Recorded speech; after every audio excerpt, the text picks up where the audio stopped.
Bonsoir Maurice, bonsoir mes amis. Je micro, voilà, je mets mon micro pour que vous m'entendiez. Bon, nous sommes aujourd'hui le 25 septembre 2021. Il y a exactement 6 ans, à New York, le 25 septembre 2015, ont été signés par 193 chefs d'État et de gouvernement les 17 objectifs de développement durable et 169 sous-objectifs. Alors, il s'agissait, on parle beaucoup de développement durable dans tous les pays, et je suppose qu'en RDC, vous en parlez aussi.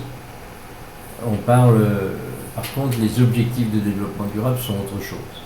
Et le développement durable, c'est quelque chose qui est lié à tout un tas de circonstances. C'est-à-dire qu'il faut qu'il y ait plus de pauvreté, il ne faut pas qu'il y ait la faim dans le monde, il ne faut pas qu'il y ait des problèmes d'éducation, des problèmes de santé, on l'a vu, là il ne faut pas qu'il y ait des problèmes de guerre, comme vous en connaissez malheureusement un petit peu trop, il ne faut pas qu'il y ait des problèmes de dérèglement climatique, il faut qu'il y ait une justice des institutions efficaces, il faut qu'il y ait des relations partenariales qui soient positives, il faut beaucoup de choses. Il faut qu'il y ait du travail décent, une égalité entre les sexes, une égalité dans beaucoup d'autres domaines.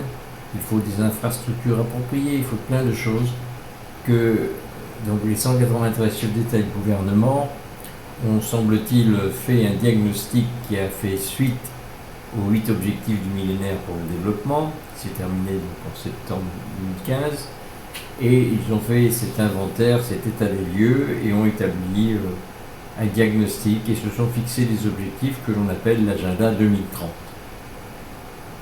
Il y avait déjà eu au sommet de la Terre de Rio en 1992, il y avait eu l'agenda 21 qui disait qu'il fallait qu'au plus près, au local, on s'entende entre les élus politiques, entre les socioprofessionnels et la société civile pour essayer de réfléchir comment avancer ensemble. C'est-à-dire que, ça ne disait pas son nom, mais c'est une manière, l'agenda 21 était une manière de rendre les noblesses à la politique.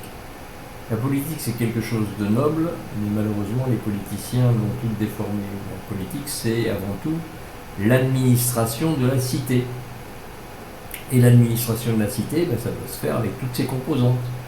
Avec ceux qui sont choisis démocratiquement, qui sont élus, avec ceux qui font vivre l'économie, les créateurs d'entreprises, tous les créateurs, et ceux qui font vivre aussi l'économie, les salariés, qui sont aussi associés à la question et qui produisent, qui sont dans les usines, qui sont dans les bureaux, dans les services, et la société civile, avec toutes ses composantes. Donc, on voit que cet agenda, la 21, était déjà quelque chose d'assez bien, mais qu'il n'est pas encore très très respecté. L'agenda 2030, donc les 193 chefs d'État et de gouvernement qui ont décidé de ces 17 objectifs de développement durable, en ont décidé, mais on n'en parlait à personne. C'est-à-dire qu'ils ont signé, mais les populations sont très peu au courant. Donc ce que vous avez à faire aujourd'hui, autour de Maurice, c'est de tous nos amis de Merveille du Monde, ou d'autres associations dans lesquelles vous travaillez, c'est d'essayer de sensibiliser à cette question et de dire à tous les habitants, à toutes les populations, dans les quartiers, partout, de dire qu'il faut s'intéresser à ce qui touche au développement durable.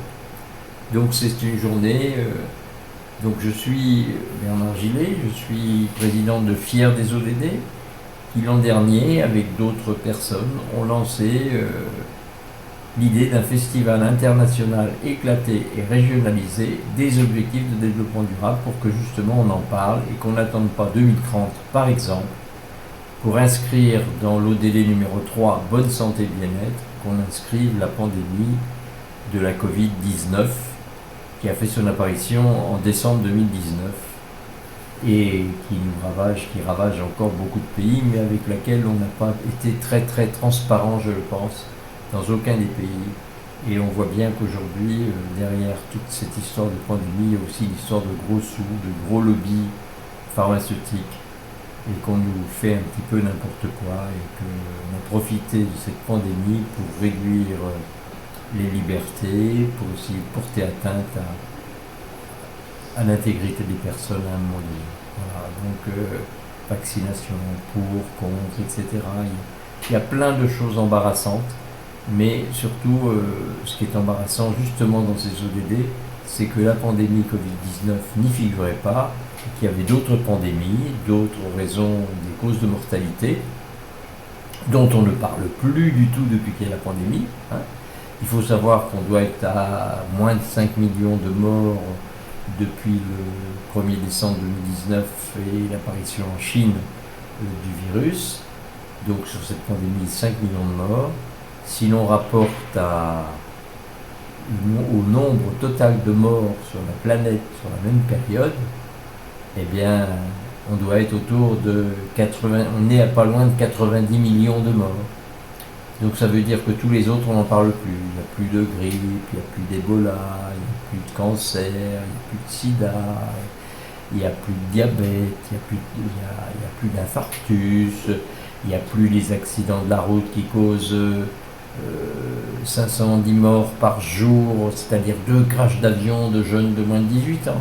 Il n'y a plus de morts, il n'y a plus ces 6 millions de morts d'enfants de moins de 5 ans qui meurent chaque année, ces femmes qui meurent en mettant au monde leur bébé à la naissance, etc. etc.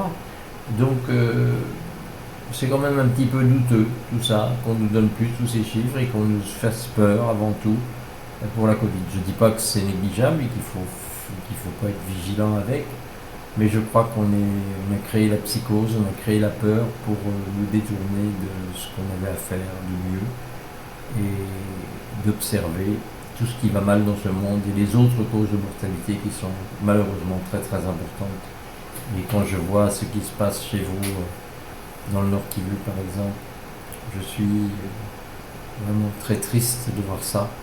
Et l'ODD numéro 16, j'en parlais tout à l'heure, paix, justice et institutions efficaces, c'est quelque chose que vous devriez réfléchir, aller chercher dans les décisions de l'ONU, qu'est-ce qu'elles étaient, et surtout faire avancer le plaidoyer, quoi, là, parce que le plaidoyer, il est nécessaire, il y a des objectifs, mais il n'y a aucune contrainte de les atteindre.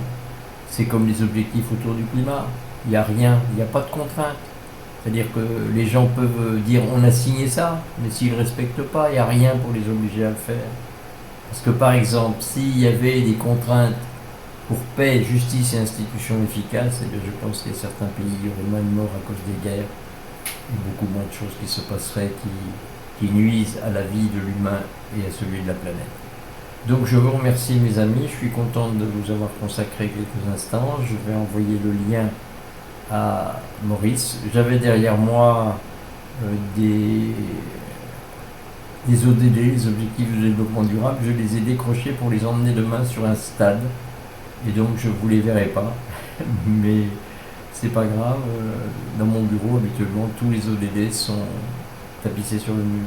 Voilà, bon courage à vous et bonne ouverture de ces travaux, et merci encore à Maurice de m'avoir demandé d'intervenir, je le fais volontiers. Voilà, à bientôt mes amis.